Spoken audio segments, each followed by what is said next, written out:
चलिए देखा जाए। आपका कुछ किताब का एक्स्ट्रा सवाल छूट गया था जिसे मैं करने जा रहा हूँ। कथा सत्य के मुंह से पर्दा हटाने की याचना किससे की गई है? तो आंसर है पूसन से। शिक्षा संस्कार का प्रथम संस्कार क्या है? अक्षराम्भ। नित्य श्लोका पाठ में घर की शोभा कौन? तो स्त्री। स्वामी दयानंद के गुरु बिरजानंद। अलस कथा में आग किसने लगाई थी? तो अलस कथा के कर्मचारी। परम तृप्ति किससे मिलती है? विद्या से। छात्रों का तप क्या है? अध्ययन। शांति किससे स्थापित होती है? परोपकार से। सारा संसार अपना परिवार किसके लिए है? उदार चरित्र वालों के लिए। नित्य श्लोका पाठ में परम श्रेय किसे कहा गया? धर्म को। चारों आलसियों को कैसे बाहर किया गया? तो केस पकड़कर। विनय किसका नाश करता है? अकीर्ति का। दान किसको देना चाहिए? दरिद्र को। एक देश दूसरे देश को क्या देखकर जलता है? उत्कर्ष होगा। किसके काल में पाटलिपुत्र की रक्षा व्यवस्था बहुत ही उत्कृष्ट थी? आंसर है चंद्रगुप्त मौर्य। रूप की रक्षा किससे होती है? मिर्जया से। बनावटी आलस दिखाकर कौन भोजन ग्रहण करते थे? तो धूर्त लोग। विनय को कौन मारता है? अकीर्ति। अपने और पराये की गणना संकुचित हृदय वाला करता है। अलस कथा में आग कब लगाई गई? तो जब सब सो रहे थे। तो याद रखेंगे, हमने किताब का लगभग क्वेश्चन जो है क्लियर कर दिया हूँ। अब हम आपको ग्रामर पोर्शन से ले जा रहा हूँ। ग्रामर पोर्शन में हम लोग पढ़ेंगे सबसे पहले लट लकार। तो लट लकार का ट्रिक देखें क्या है। तीतः अंति सीथा थ आमी आव आम। यानी कोई धातु ले लीजिए, जैसे पठ धातु। तो पठती पठता पठंती, पठसी पठथा पठत, पठामी पठावा पठामा। अब मान लो जैसे कुछ हार्ड है, गम धातु है तो गम का गमती नहीं होगा, क्या होगा? गचती। तो गचती गचता गछंती, इस तरह से लिख देंगे। दा धातु का रहेगा तो ददाती दत्ता ददती चलता है, और ददासी दत्था दत्त, और ददामी ददवा ददमा। उसी तरह हन धातु का रहेगा तो हंती हता हनंती, हंसी हथा हथ, हनामी हनावा हनामा। तो ये था लट लकार का। अब हम लोग चलते हैं लंग लकार में। देखें गौर से। लंग लकार में है त ताम अन अहतम त अम आब आम। अब जैसे लंग लकार के अगर लिखना होगा तो शुरू में आ लगाइएगा, उसके बाद धातु अपठता अपठताम अपठन, अपठः अपठथम अपठत, अपठम अपठाव अपठाम। हाँ, लिरिट लकार का ट्रिक देखें। लिरिट लकार में है इष्यति इष्यतः इष्यन्ति, इष्यसि इष्यथ इष्यत, इष्यामि इष्यावः इष्यामा। मान लो पठ लिखना है तो पठ का हर्षई चल जाएगा, तो पठिष्यति पठिष्यत पठिष्यन्ति। लेकिन यहाँ ध्यान रखिएगा कि अगर पा धातु के पूछेगा तो पा में हर्षई तो लगेगा नहीं, तो पास्यति पास्यतः चलेगा। दृश्य धातु में हर्षई लगाइएगा तो दृश्य नहीं होता है, दरक्ष्यति चलेगा। दा धातु के दास्यति चलेगा। अब आए लोट लकार में देखें। लोट लकार का देखें ट्रिक क्या है। तू ताम अंतु अयहितम त आनी आव आम। अब जैसे लिखना है पठ धातु का तो पठतु पठताम पठंतु, पठ पठतम पठत, पठानी पठाव पठाम। लेकिन ये जो ही है उसको देखें, आपको दो धातु रूप में ही लगता है। जैसे हन धातु के तो हंतु हताम हनंतु यही होता है, हतम हत हनानी हनाव हनाम। अगर दा धातु के लिखना होगा तो होगा ददातु दत्ताम ददतु, अदेही दत्तम दत्त, अददानी ददाव ददाम। देखें क्वेश्चन यहाँ पर आता है कि जही किस के धातु रूप बताएं, तो हन धातु लिखिएगा। अदेही पूछेगा तो क्या लिखिएगा? दा धातु।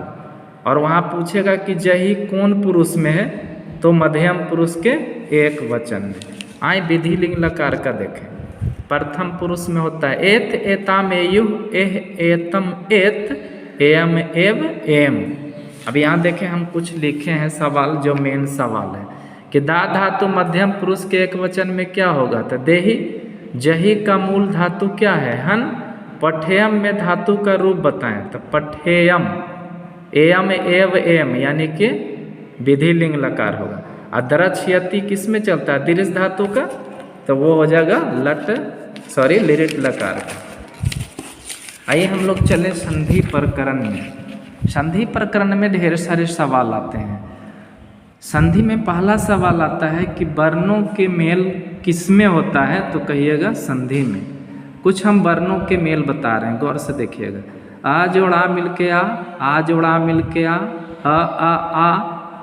और आ मिलेगा ता। तो यहाँ ये देखिए मेन है, आ जोड़ ई रहे, आ जोड़ दीर्घ ई रहे, आ जोड़ हर दीर्घ ई रहे, तो क्या होगा ए।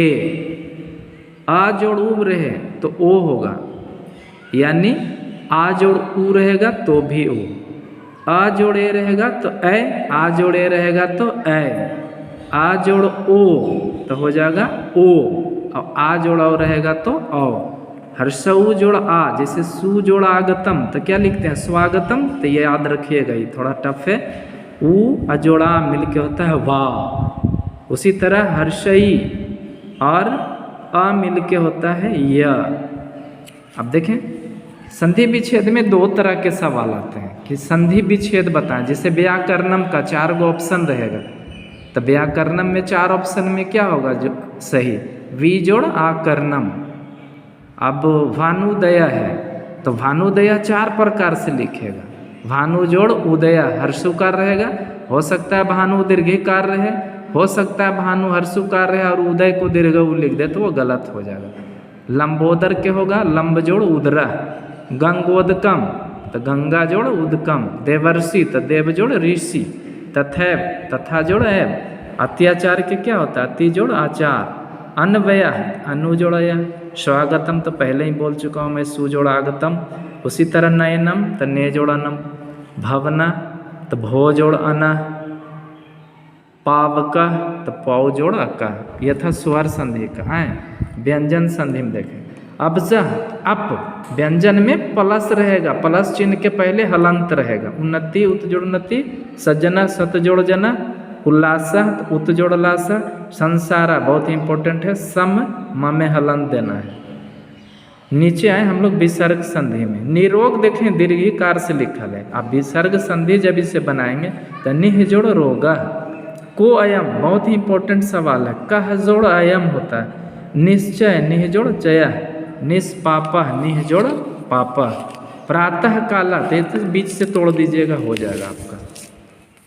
आइए अगला टॉपिक है समास प्रकरण। यहाँ देखें समास में क्या मिल के बनते हैं, तो पद मिलते हैं। यहाँ वर्ण में वर्ण मिलेगा तो संधि, पद मिलेगा तो समास। देखें अब यही भाव समास।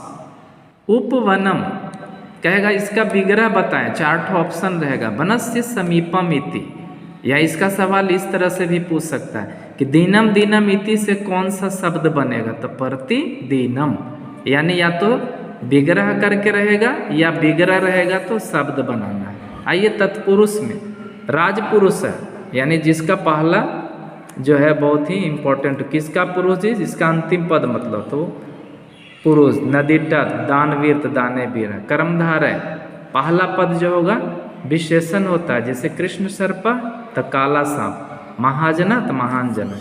दिग्गु समास में देखिए संख्या पर रिलेटेड रहता है, पंचवटी शताब्दी सप्तऋषि, तो इस तरह से उसको तोड़ेंगे विग्रह करेंगे तो पंचानाम बटानाम समाहारः इति। शताब्दी के विग्रह शतानाम आपदानाम। द्वंद्व समास में 2 गो रहेगा और उसको च मिलाकर लिखना है। जैसे राम लक्ष्मणो तो रामश्च लक्ष्मणश्च। सीता रामो तो सीता च रामश्च लिखिए। गौरी शंकरो तो गौरी च शंकरश्च। बहुब्रीहि बहु बहु बहु देख रहे हैं क्या नाम पड़ रहे हैं, बहु यानी लंबा होगा ये। दशानन 10 आन नानी अस्य असौ, किसका, रावण, यानी इसमें जो होगा किसी अन्य पद की प्रधानता हो रही है। जैसे लंबोदर तो पेट किसका लंबा है, गणेश का, तो इसका विग्रह होगा लंबा मुद्रम यस्य असो। नए समास में याद रखिएगा शुरू में अ रहेगा, जैसे अधर्मा न धर्म अविवेक न विवेक अयोग्यम न योग्यम। आइए उपसर्ग में आते हैं हम लोग। उपसर्ग का परिभाषा है कि जो किसी शब्द के पहले लगता है, जैसे पराजय है, यहाँ पराजय में ज आधा नहीं होगा, पूरा होगा, सॉरी गलती लिखा गया है। पराजय तो शुरू में क्या है, परा, तो परा होगा आपका उपसर्ग। अब व्याकरण है तो कुछ ऐसे उपसर्ग हैं जो कि मतलब संधि विच्छेद करिएगा, अब प्लस के पहले जो आएगा वो उपसर्ग होगा। जैसे व्याकरणम, तो वी जोड़ आकरणम, यानी कि बया बीच है ये शुरू में सर कहवे किए भाई, तो भैया आपका उपसर्ग जी नहीं, गलत हो जाएगा। अब जैसे उल्लेख में उल होगा नहीं, उसको संधि विच्छेद में तोड़िए। उत जोड़ लेख संसार, तो समजोड़ सारा है। उपकार तो उपजोड़ कारा। इसमें ऐसे भी पूछता है सवाल कि उपकार में उपसर्ग क्या है, तो उप। उपकार किस उपसर्ग से बना है, तो उप से। आइए प्रत्यय में आए हम लोग। प्रत्यय में देखिए अक्तवा रहेगा तो अंत में तवा तवा रहेगा, पठितवा गतवा हतवा। तुम उनमें अंतिम में तुम रहेगा, जैसे पठितुम दातुम। अनियर में निया निया रहेगा अंत में, पठनीय गमनीय। अक्ता में ता विसर्ग रहेगा, अंत में ता विसर्ग। तबिया गम जोड़ तबिया गंतबिया, पठितबिया पठ जोड़ तबिया। अक्तिन तीती रहेगा अंत में। मतुप में मान रहेगा, अब बतुप में वान रहेगा। उसी तरह तरप में तरह तरह रहेगा अंत में। तमप में क्या रहेगा, तम तम अंतिम में रहेगा, सुंदरतम प्रियतम लघुतम। दा में अंतिम में दा रहेगा। तरल सब में अंतिम में तरा रहेगा। थाल सब में अंतिम में था रहेगा। यहाँ तक जो 13 तक है वो आपका ट्रिक पर था कि उसका जो प्रत्यय है उसी में छिपा रहता है। अब आते हैं हम लोग देखें जो मेन है VVI, आदाय बिहाय उत्थाय, इसे रटना पड़ेगा भाई। अंतिम में आय रहे तो लयप प्रत्यय, देखें बीच में यह मिल रहा है तो हम उसको ट्रिकी में ले सकते हैं। लेकिन ल्यूट प्रत्यय में नम अंतिम में रहेगा, दर्शनम पठनम भवनम, इसे रटना पड़ेगा। पांडवा यादवा राघवा वासुदेवा अन्न प्रत्यय यानी वह। ठक में तो कन्फर्म है का विसर्ग रहेगा। ढक का याद करने का तरीका है, देखे राधा ढक थी, मतलब कृष्ण जी से प्यार किया लेकिन कृष्ण जी शादी किसी और से कर ले।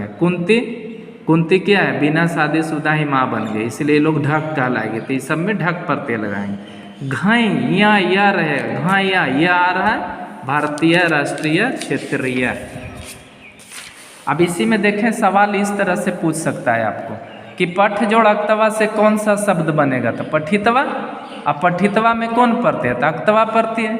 उसी तरह रहेगा कि पठ जोड़ तुम उनसे कौन पर शब्द बनेगा, तो पठितुम। तो इस तरह से रहेगा, तो आप देख लीजिएगा और याद रखेंगे। संधि से कम कभी छोट कभी सात तो कभी 8-9 सवाल रहता है। आइए स्त्री प्रत्यय में हम लोग आते हैं। सेवका के सेविका, कोकलह के कोकिला, नायिका के नायिका नहीं लिखिएगा, नायिका होता है। अध्यापका नहीं होता है, अध्यापिका। अजह के अजा, यानी विसर्ग हटा के आ लगा दीजिए, वो स्त्रीलिंग रूप हो जाएगा। और ये सब जो है आपका टाप प्रत्यय में है। कौन प्रत्यय में, टाप। आइए ड़िप में देखें, ड़िप और इस दोनों लगभग समान है। आप ड़िप और इस को थोड़ा सा खाली याद रखिएगा। देखिए मैंने टिक मार दिया है कि दाता के दात्री होता है, अब विद्वान के विद्वानी नहीं होता है, विदुषी। क्या होता है, विदुषी। कवि के याद रखिएगा, कवित्री नहीं होता है, कवा इत्री लिखाता है, इंद्र के इंद्रानी। अब उसी तरह देखिए इसको ऋष में देख रहे हैं नर्तका के नर्तकी, यानी दीर्घई लग रहा है। किशोरा के किशोरी, साधु के रटना पड़ेगा साध्वी, ऐसा नहीं सधुआयन नहीं लिख दीजिएगा। गौरह के गौरी, और गुरु के गुरुआयन नहीं, गुरु के गुरवी होता है। याद रखेंगे। 1-2 इम्पोर्टेंट है। नरह के नारी ऋण प्रत्यय, इसको रट लेना। सूर्या चाप प्रत्यय, सूर्या चाप प्रत्यय, सूर्या के सूर्या। तो स्त्री प्रत्यय में ऐसे भी लिख सकता है कि नर्तका जोड़ ऋष बराबर क्या होगा, तो नर्तकी। किशोरा जोड़ ऋष तो किशोरी। विद्वान जोड़ ऋप क्या होगा, विदुषी। उसी तरह कोकिला जोड़ टाप तो कोकिला। अब आइए हम लोग लास्ट स्टेज में चले आए हैं। हम लोग देखें कारक प्रकरण। तो कारक में सबसे पहले चिन्ह से रिलेटेड हम लोग देख लेते हैं कि कर्ता ने कर्म को करण से संप्रदान के लिए अपादान से जुदाई का बोध होगा। संबंध काके की अधिकरण में पर संबोधन है। अरे यहाँ देखिएगा कि कर्ता कारक में प्रथमा विभक्ति होता है और प्रथमा विभक्ति में यहाँ आप देखिए विसर्ग लगता है कह।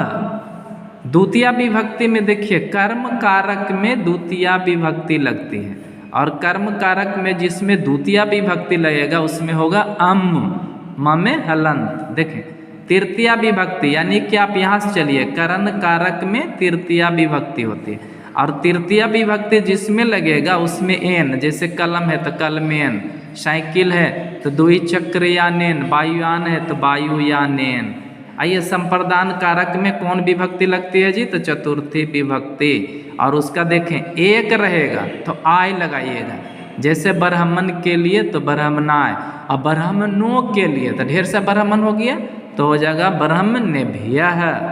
आइए अपादान कारक, ये बहुत ही इंपॉर्टेंट है जी। अपादान कारक में पंचमी विभक्ति होती है और अपादान में जिसमें पंचमी विभक्ति लगेगी उसमें आत लगा दीजिएगा, जैसे वृक्ष से तो वृक्षात, घर से तो गिरहात, विद्यालय से तो विद्यालयात, है ना, गांव से तो गरामात। आइए षष्ठी विभक्ति, तो संबंध कारक में षष्ठी विभक्ति लगती है और जिसमें षष्ठी विभक्ति लगेगी काके की, जिसका संस्कृत में होगा अस्य, जैसे बिहार की राजधानी तो बिहारस्य, जनकपुर के राजा तो जनकस्य, है ना। और अधिकरण कारक में देखें कौन विभक्ति? सप्तमी विभक्ति। तो याद रखेंगे एक रहेगा तो ए लगाइएगा, जैसे विद्यालय में तो विद्यालय, घर में तो गिरहे। लेकिन ढेर सा रहेगा कि भाइयों में तो भ्रातृसु, कवियों में तो कविसु, यहाँ यसु लिखल है लेकिन वहाँ पर कभी कभी हर्षयीसु भी होता है। और संबोधन में प्रथमा विभक्ति हो। देखिए हम कुछ आपको कारक से संबंधित जो है सेट किया हूँ, जो कि थोड़ा बहुत आपको ऐसे तो अनुवाद के लिए स्पेशल क्लास मैंने हम बना देंगे, लेकिन यहाँ देख लें आप जो कर्ता कारक कर्म कारक कैसे कैसे सेट होता है। देखें राम जाता है तो यहाँ देखें राम कर्ता कारक है, तो कर्ता कारक में हमने सिखाया क्या था कि विसर्ग लगाइएगा, तो रामः जाता है तो गस्ती हो जाएगा। अब दूसरा देखें कर्म कारक में राम आम खाता है, तो क्या खाता है जी? तो आम खाता है। तो हमने क्या बताया था कि जिसमें द्वितीया विभक्ति लगेगा उसमें आम होता है, तो आम के क्या लिखाएंगे? आमरम, तो रामः आमरम खादति। तो वहाँ पूछ सकता है कि रामः आमरम खादति, उसमें अंडरलाइन कर देगा, कहेगा इसमें कौन विभक्ति लगी है? तो कहिएगा द्वितीया विभक्ति लगी है। अब देखें कहता है राम कलम से लिखता है, किस चीज़ से लिखता है जी? तो कलम से। तो किसी के द्वारा कोई काम हो तो उसमें लगता है कौन विभक्ति? तृतीया विभक्ति, और जिसको हमने बताया कि एन होगा। जैसे राम कलम से लिखता है तो रामः कलमेन लिखति, कहीं कहीं आपको अनुवाद मिलेगा लेखनया लिखति, चले कोई बात नहीं है। अब जैसे कहेगा कि हवा धीरे धीरे बहती है, यानी पवनः मंदम मंदम बहती, तो मंदम मंदम में कौन विभक्ति है? तो अम, तो द्वितीय विभक्ति वहाँ हो जाएगा। आइए कहता है चौथी में, यानी संप्रदान कारक, संप्रदान का चिन्ह होता है के लिए, तो कर्ता ने कर्म को हाथ पर गिन लीजिएगा, मैं बाद में बताता हूँ। ब्राह्मण एगो है तो लिखेंगे ब्राह्मणाय, अब ब्राह्मणों रहेगा तो ब्राह्मणेभ्यः। आइए पांचवी विभक्ति में आए, वृक्ष से पत्ते गिरते हैं, जुदा हो रहा है तो वृक्षात पतरानी पतंती। अब आइए छठा में देखें संबंध कारक, संबंध में होता है षष्ठी विभक्ति और उसका जो विभक्ति लगता है उसमें सिया लगता है, जैसे बिहार की राजधानी पटना है तो बिहारस्य राजधानी पाटलिपुत्र अस्ति। अब देखें विद्यालय में लड़के पढ़ते हैं तो विद्यालय यहाँ एक गुण है जी, तो क्या हो जाएगा? अधिकरण कारक है, अधिकरण का क्या होता है? में या पर, तो विद्यालय बालकाः पठन्ति। और दूसरा देखें कवियों में कालिदास श्रेष्ठ है तो हो जाएगा कविषु कालिदास श्रेष्ठ आसित। तो आपका सवाल इस तरह से भी देखें पूछ सकता है कि वृक्षात पतरानी पतंती, वृक्षात में अंडरलाइन कैल है कहेगा यह किस सूत्र पर है, तो आँख मूंद के देखिएगा, आत लगल है ना। वृक्ष से पत्ते गिरते हैं, हिंदी कर लीजिएगा। जुदा हो गया तो कर्ता ने, इस तरह से हाथ पर ले जाएंगे। कर्ता ने कर्म को करण से, संप्रदान के लिए अपादान से, है ना। संबंध काके की अधिकरण में पै पर, तो यहाँ क्या सवाल था, वृक्षात, तो यानी कि अपादान से, तो अपादान कारक में गिनिए कहाँ है अपादान। कर्ता ने कर्म को करण से, संप्रदान के लिए अपादान, देखें 5वां नंबर पे अपादान है। किस नंबर पे, 5वां, तो पंचमी विभक्ति उसमें लगेगा। सूत्र पूछेगा तो आँख मूंद के लिख देंगे अपादाने पंचमी। तो इस तरह से हमारा जो है अब जो है संस्कृत ऑब्जेक्टिव में आप किस्मतों ख़राब होगा तो कम से कम 75 गो कम से कम करेक्ट रंग के जरूर आइएगा, लेकिन आपको 75 रंगना नहीं है, यानी हम बता रहे हैं कि 50 रंगना है। 75 आप आराम से सॉल्व कर सकते हैं। धन्यवाद।